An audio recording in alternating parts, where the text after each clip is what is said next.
अस्सलामुअलैकुम। उम्मीद करती हूँ मेरी यूट्यूब फैमिली सब ठीक ठाक होंगी। अल्लाह ताला आप सबको खुश रखे, आबाद रखे।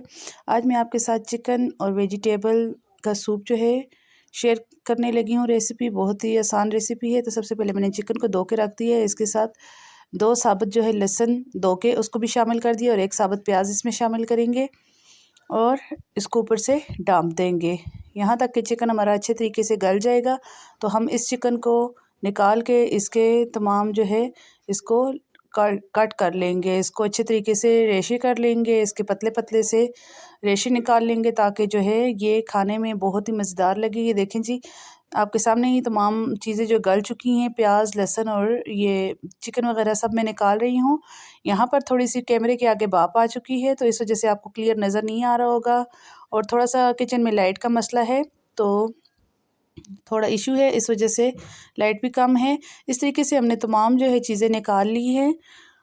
चिकन भी निकाल लिया, इसको रेशे कर लेंगे और प्याज को भी हमने जो है कट कर लेना है। लहसुन को भी हमने निकाल लेना होगा। मैं अभी आपको बताती हूँ किस तरीके से। देखें लहसुन जो है, प्याज जो था वो बिल्कुल गल चुका है और इसको हम जो है इस तरीके से छुरी की मदद से काट रहे हैं। ये सूप में जब हम शामिल करेंगे तो बहुत ही मज़ेदार लगेगा। आप चाहें तो इसको ग्राइंड भी करके डाल सकते हैं, लेकिन इस तरीके से वेजिटेबल वाला हम सूप बना रहे हैं तो बहुत ही मज़ेदार इसके साथ लगता है। ये आप ज़रूर डालिए, इससे जो है सूप का बहुत ही अच्छा फ्लेवर आता है। कुछ लोग नहीं डालते, लेकिन आप एक दफ़ा डाल के ज़रूर ट्राई करें तो बहुत ही मज़ेदार जो है टेस्ट निकलेगा। ये देखें इस तरीके से तमाम प्याज को जो है कट कर लेने। और ये लहसुन है, ये देखें ये देसी लहसुन है, इस वजह से आपको इस तरह ऊपर से ब्लैक सा या नज़र आ रहा होगा। ये पिंक सा कलर है, कैमरे की लाइट की वजह से आपको इस तरीके से नज़र आ रहा है। ये देखें जिस तरीके से मैं दबा रही हूँ इस तरीके से आपने दबा कर इसको निकाल लेना है। ये ईज़िली छिलके से आराम से बाहर आ जाएगा, बिल्कुल गला हुआ है।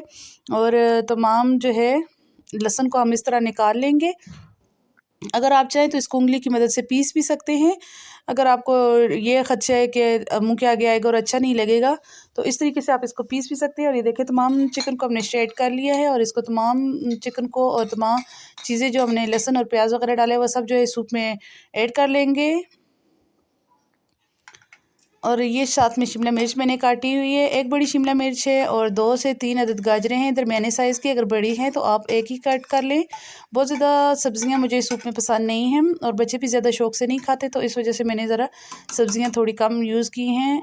और इस स्टेज पर आके हमने नमक भी इसमें ऐड कर देना है।